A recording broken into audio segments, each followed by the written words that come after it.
दोस्तों, एक book channel में आप सबका स्वागत है। आज हम कक्षा 5वीं का नेस अभ्यास 2 सप्ताह का पेपर हल करेंगे।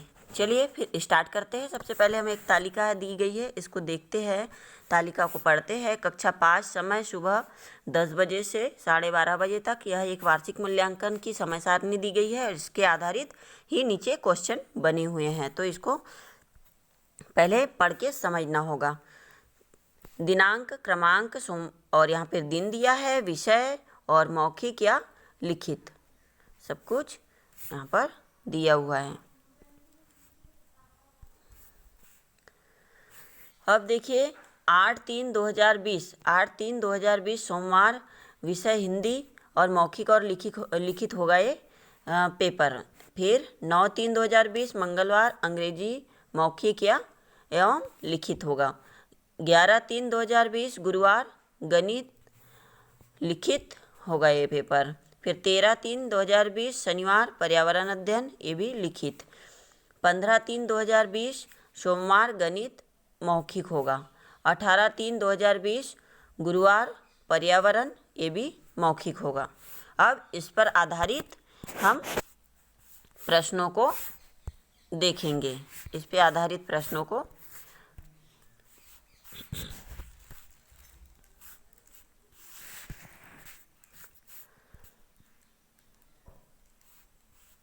प्रश्न नंबर 1 है, समय सारणी के अनुसार 8/3/2020 एवं 15/3/2020 दिनांक को कौन सा दिन होगा। अब कौन सा दिन होगा? गुरुवार और शनिवार। समय सारणी में देखिए कि 8/3/2020 और 15/3/2020 कौन कौन से दिन है? सोमवार और सोमवार। तो कौन सा ऑप्शन सही होगा इसमें? ऑप्शन नंबर डी, सोमवार और सोमवार। अगला प्रश्न है नंबर 2, राधा की वार्षिक परीक्षा कुल कितने दिवस में संपन्न होगी? तो कुल कितने दिवस में संपन्न होगी? देखिए शॉर्ट में 8 से शुरू हुई है और 18 पर एंड हो गई है। 8 और 18 कितने हुए पूरे टोटल? 8 से लेकर 18 तक गिन लीजिए। 8, 8, 9, 10, 11, 12, 13, 14, 15, 16, 17, 18। अब इसको काउंट कर ले, कितने दिन गिने हैं? 1, 2, 3, 4, 5, 6, 7, 8, 9, 10, 11। मतलब अपनी उंगलियों पर इसको काउंट करके देख सकते हैं, या इसमें भी कि ये यहाँ पर अगर हम तालिका में काउंट करेंगे तो कैसे करेंगे? 1, 2 दिन हो गया। फिर यहाँ पर एक 10 छूट गया, वो हो गया 3, और ये के 4, 11 हो गया 4। फिर उसके बाद यहाँ पर 12 है तो 5, 13, 6, 14, 7, 15, 8, 15 के बाद में 8, 16, 9, 17, 10 और 18, 11। कितने दिन में कंप्लीट होगी उसकी परीक्षा? टोटल 11 दिन में। तो ऑप्शन नंबर सी इसमें राइट होगा। अगला प्रश्न देखते हैं, गणित विषय की परीक्षा देने के लिए राधा कौन कौन से दिन जाएगी? अब गणित विषय की परीक्षा देने के लिए तो गणित देखो, गणित एक ये 11 तारीख को है, 11 दिन गुरुवार, और एक गणित है ये सोमवार 15 को। तो गुरुवार और सोमवार वाला ऑप्शन यहाँ पर देखकर आप टिक कर सकते हैं, गुरुवार सोमवार। तो ये कौन से ऑप्शन पे है? A option. तो यहाँ पर ए करेक्ट होगा। वार्षिक शब्द का क्या अर्थ होगा? वार्षिक शब्द यानी क्या होता है? एक साल भर को हम क्या बोलते हैं? वर्ष। तो वार्षिक यानी पूरे वर्ष को कहेंगे। ऑप्शन पढ़ते इसमें, माह में एक बार, 6 माह में एक बार, वर्ष में एक बार और सप्ताह में एक बार। तो वर्ष में एक बार जो कार्य होता है उसे हम क्या कहेंगे? वार्षिक। तो ऑप्शन क्या राइट होगा यहाँ पर? राइट आंसर क्या होगा? सी। अगला प्रश्न, मंगलवार और शनिवार को राधा कौन कौन से विषय की परीक्षा देगी? अब हम यहाँ पर मंगलवार और शनिवार दिन निकालेंगे। ये हो गया मंगलवार और ये हो गया शनिवार। तो मंगलवार क्या हुआ? अंग्रेजी, और शनिवार पर्यावरण। अब अंग्रेजी और पर्यावरण वाला ऑप्शन देख लीजिए कहाँ पर है, अंग्रेजी और पर्यावरण, ये ऑप्शन नंबर डी, ये वाला राइट होगा। अब हम नीचे कुछ चित्र और लाइनें लिखी हुई है, इन्हें पढ़ेंगे और समझेंगे। क्या है, चित्र दिया हुआ है, इधर व्यक्ति ब्रश कर रहा है, नल भी खुला है और शावर भी खुला है, पानी बह रहा है, ये पानी व्यर्थ बह रहा है। यहाँ पर व्यक्ति फ़ोन पर बात कर रहा है और नल खुला है, पानी बह रहा है। फिर लाइन लिखी है कुछ, हम उसे पढ़ेंगे। यही हमारी सोच रहे व्यर्थ न जाए पानी, जब जल ही नहीं होगा तो कैसी जिंदगानी। बहुत ही सुंदर लाइन लिखी है। अब इस पर आधारित प्रश्न दिए गए हैं, हम उन्हें सॉल्व करते हैं। प्रश्न नंबर 6, पानी शब्द का पर्यायवाची बताना है। पानी शब्द का पर्यायवाची क्या होगा? क्या होगा पानी का शब्द का पर्यायवाची? जलज, नीर, नीरज, पंकज। बताइए क्या होगा पानी का? पानी शब्द का पर्यायवाची होगा नीर। नीर यानी पानी होता है, और बाकी सब ये जो भी है ये पानी में पलने वाले पौधों के नाम, जीवों के नाम हैं। चलिए अगला प्रश्न, पोस्टर में क्या संदेश दिया गया है? क्या संदेश दिया गया है? उसमें पानी बचाने के लिए दिया है ना? तो ऑप्शन देख लेते हैं, इसमें क्या है? वायु प्रदूषण का, मृदा प्रदूषण का, जल संरक्षण का, या वन संरक्षण का। तो इसमें राइट आंसर क्या होना चाहिए? राइट आंसर आएगा इसमें सी। राइट आंसर होगा इसमें सी, जल संरक्षण का।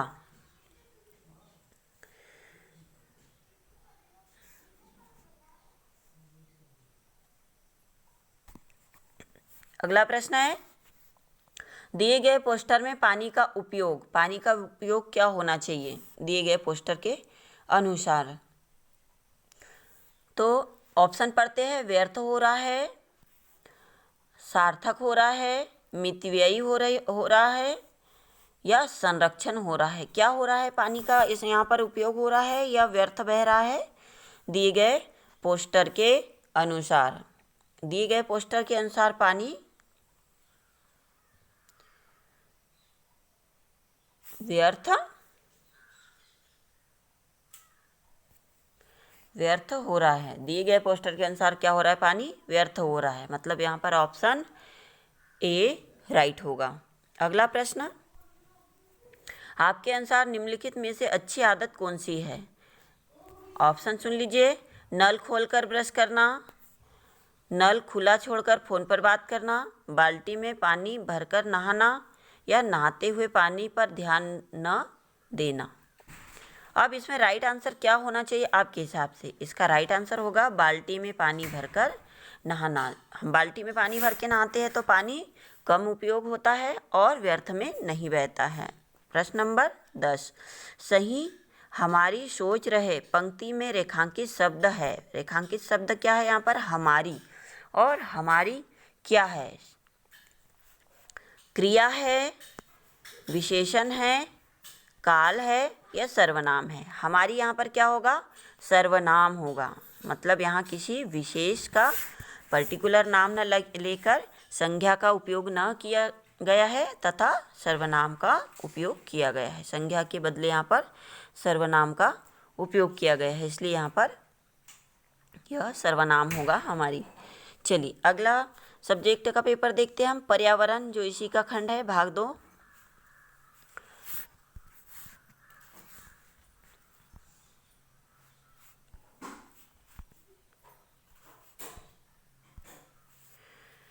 निम्न प्रश्न के नीचे दिए गए विकल्पों में से सही विकल्प चुनकर सही उत्तर तालिका में लिखना है। तो पहला प्रश्न हम पढ़ते हैं।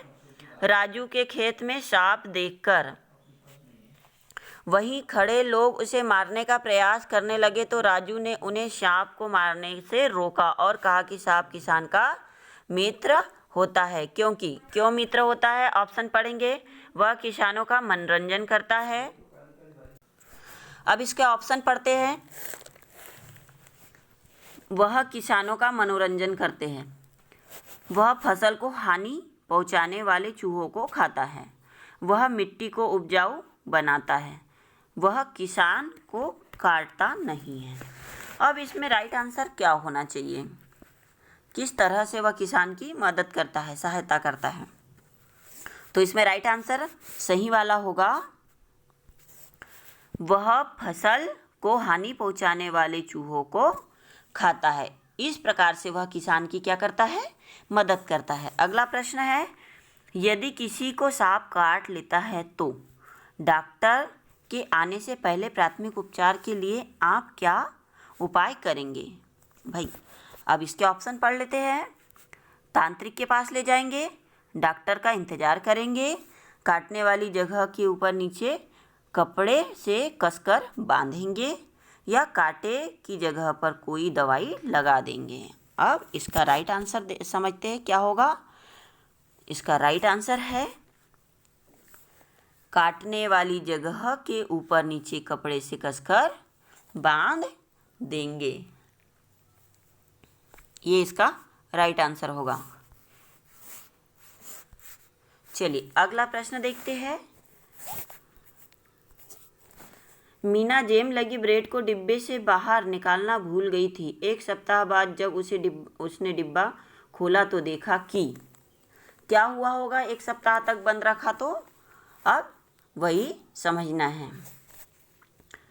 ब्रेड सूख गई थी, ब्रेड पर शैवाल लग गई थी, ब्रेड पर बैक्टीरिया लग गए थे, ब्रेड पर फफूंद लग गई थी। इसमें राइट आंसर क्या होगा? राइट आंसर होगा इसमें डी, ब्रेड पर फफूंद लग गई थी। अगला प्रश्न, बंद पैकेट में रखी वस्तु के बारे में आप कैसे जानेंगी कि वह उपयोग में लेने योग्य है या नहीं? एक पैकेट बंद, हम जब मार्केट से भी सामान खरीदते हैं तो हम उससे कैसे पता लगाते हैं कि वह कितने दिन तक उपयोग में आएगी या खराब हो गई है? तो ऑप्शन समझते हैं। पैकेट पर लिखी निर्माण तिथि व समाप्ति तिथि देखकर, पैकेट पर लिखा मूल्य देखकर, पैकेट पर लिखी सामग्री देखकर, पैकेट पर को तौलकर। तो इसका राइट आंसर क्या होगा? इसका राइट आंसर होगा ए, हम पैकेट पर लिखी निर्माण एवं समाप्ति तिथि को देखकर इसका अनुमान लगाते हैं और इसका पता लगाते हैं कि यह पैकेट में जो सामग्री है वह कब तक उपयोग में ली जा सकती है। अगला प्रश्न, रोशनी ने बहुत ही जतन से आम का अचार डाला। उसने आम के छोटे छोटे टुकड़ों को क्या किया? मसाला लगाकर बर्तन में भरकर रख दिया, लेकिन अचार खराब हो गया क्योंकि? अब अचार क्यों खराब हुआ?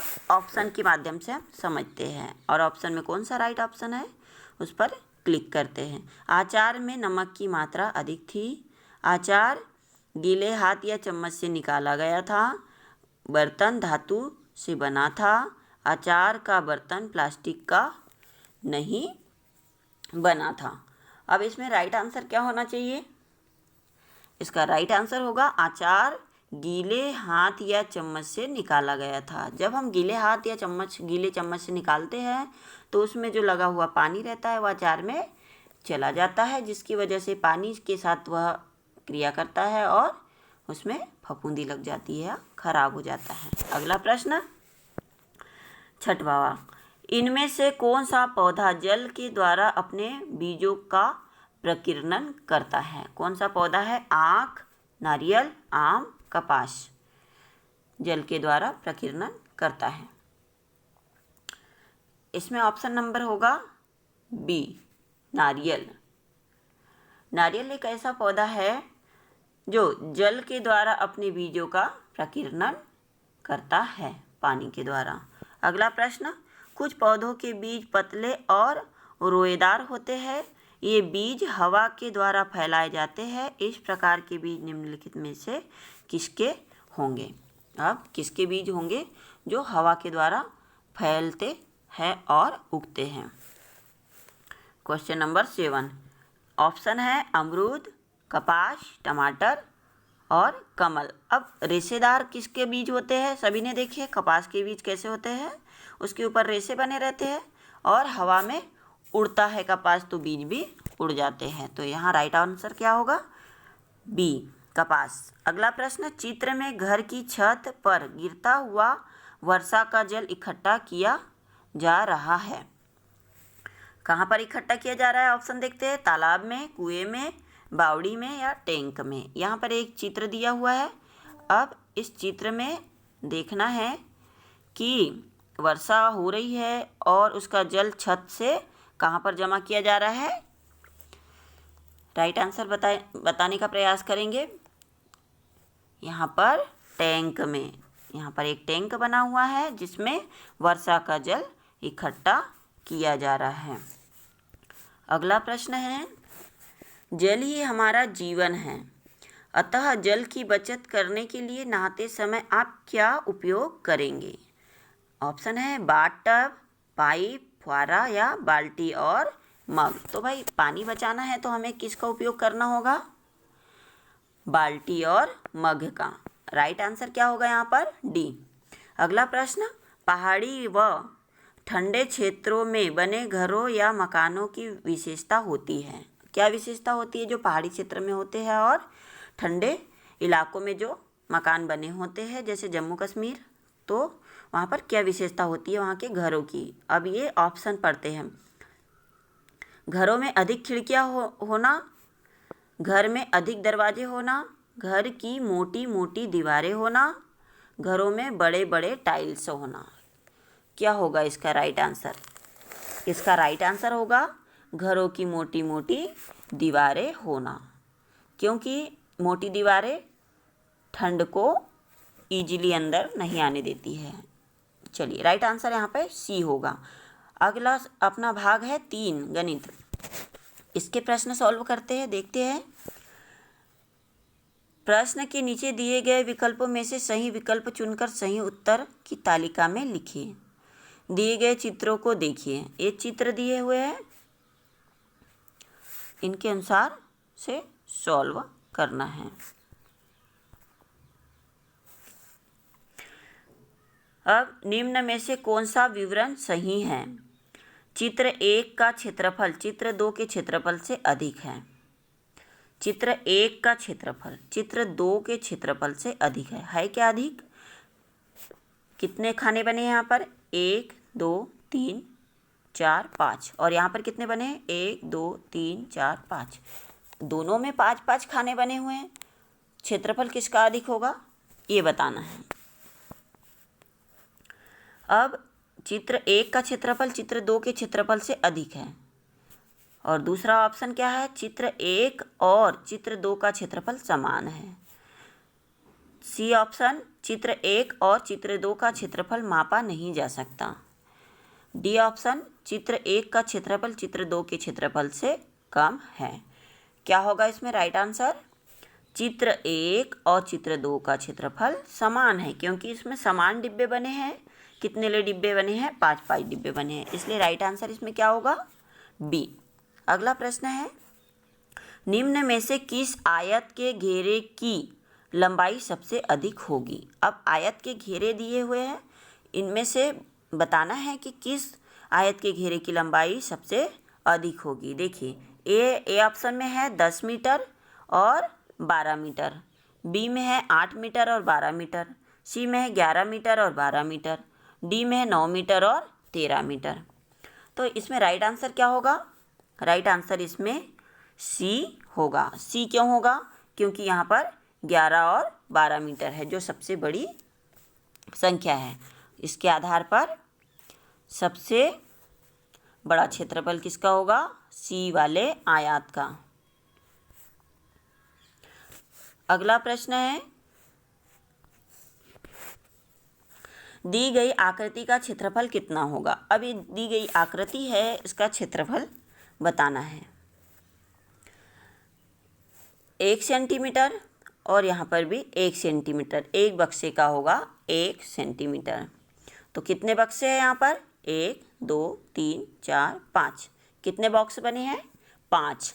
तो ऑप्शन देखते हैं, तो टोटल कितना सेंटीमीटर हो गया है? 5 वर्ग सेंटीमीटर। अब ऑप्शन देखते हैं। ऑप्शन नंबर ए 5 वर्ग सेंटीमीटर, बी है 3 वर्ग सेंटीमीटर, सी 2 वर्ग सेंटीमीटर और डी 8 वर्ग सेंटीमीटर। तो राइट आंसर यहाँ पर आएगा ए। राइट आंसर क्या होगा? ए, 8 वर्ग सेंटीमीटर। अगला प्रश्न है फोर्थ वाला, 4 सेंटीमीटर भुजा वाले वर्ग से 8 सेंटीमीटर भुजा वाले वर्ग का क्षेत्रफल कितना गुना होगा? अब ऑप्शन देखते हैं इसमें, 2 गुना, 3 गुना, 4 गुना, 5 गुना। इसमें राइट आंसर होगा सी।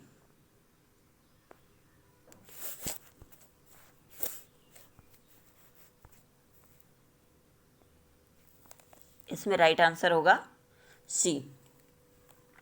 4 सेंटीमीटर भुजा वाले वर्ग से 8 सेंटीमीटर भुजा वाले वर्ग का क्षेत्रफल 4 गुना होगा। अगला प्रश्न है, दी गई आकृतियों में किस आकृति का क्षेत्रफल सबसे कम है? अब भी हमने अधिक बताया था पिछले प्रश्नों में, अब हमें क्षेत्रफल कम बताना है। तो हमें सभी ऑप्शनों को ध्यान से देखना है और इनको काउंट करना है, कितने कितने बॉक्स बने हैं उसके अनुसार इसका ही क्षेत्रफल गिना जाएगा। जिसके अधिक बॉक्स होंगे उसका क्षेत्रफल अधिक होगा।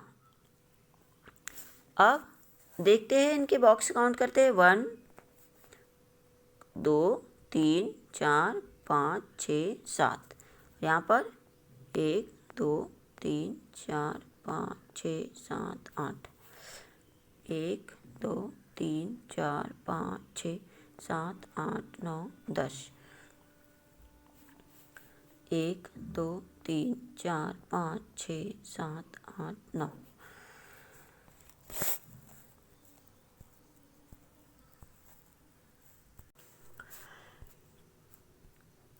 इसमें राइट आंसर होगा ए।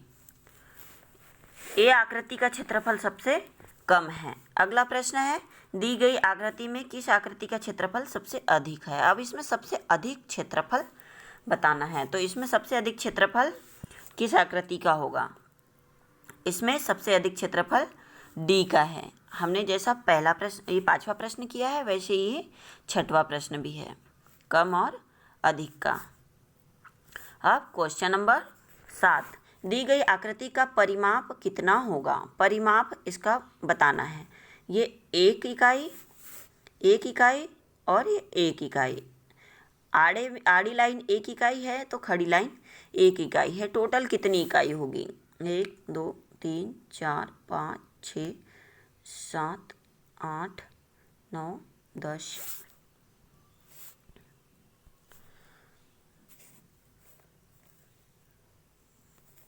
टोटल होगी 12 इकाई। टोटल क्या आएगी इसमें? 12 इकाई। आंसर इसका बी। अगला प्रश्न, नीचे दिए गए विकल्पों में किसमें दोनों आकृतियों का क्षेत्रफल समान है? किस आकृति में, किस विकल्प में दोनों आकृतियों का क्षेत्रफल समान है, ये देखना है। ए नंबर में कितने बॉक्स है? 1 2 3, 1 2 3। और बी में 1 2 3 4, 1 2 3 4 5। ये समान नहीं है, ये वाला समान है। यहाँ पे ही समझ में आ गया अपने को कौन सा ऑप्शन आएगा इसमें? ए। क्वेश्चन नंबर 8 में ये आंसर सही होगा। अगला है हमारा प्रश्न, यहाँ पर मिसप्रिंट हो गया है 19।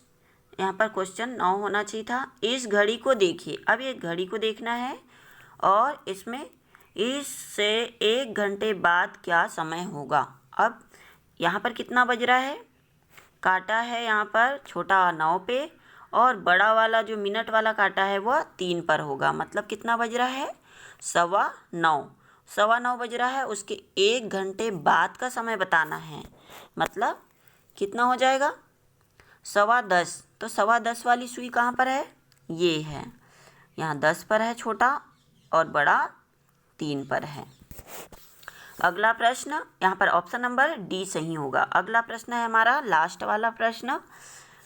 उसमें घड़ी का चित्र दिया हुआ है और राजू के खेलने के समय खेल कर वापस आने का समय, ये उसके खेलने का समय है और ये उसके वापस आने का समय है। तो अब राजू कितनी देर खेला, यहाँ पर कितना बज रहा है, 4 बज रहा है। 4 बजे वह खेलने गया और कितने बजे वापस आया वो, 6:15 बजे, 6:15 बजे वापस आया वो। तो कितना समय लग गया राजू को खेलने में, 2 घंटे 15 मिनट। ये आंसर सही होगा, ऑप्शन नंबर ए। चलिए यहाँ पर हमारी प्रश्नावली एंड होती है। अब आप लोग को क्या करना है, अपना जो भी आंसर है, राइट आंसर जैसे आपने किया है प्रश्न नंबर 1 में, यदि आपने ए ऑप्शन को टिक लगाया है, सही किया है, तो आपको यहाँ पर ए लिखना होगा। और प्रश्न नंबर 2 में हिंदी में अगर आपने सी पे किया है तो आपको यहाँ पर सी लिखना होगा। चलिए, आई होप आपको वीडियो पसंद आया होगा और आपको बहुत इजी लगा होगा, सारे क्वेश्चन सॉल्व हो गए होंगे। फिर मिलते हैं हम नेक्स्ट अभ्यास प्रश्न पत्र के साथ, और तब तक के लिए बाय बाय।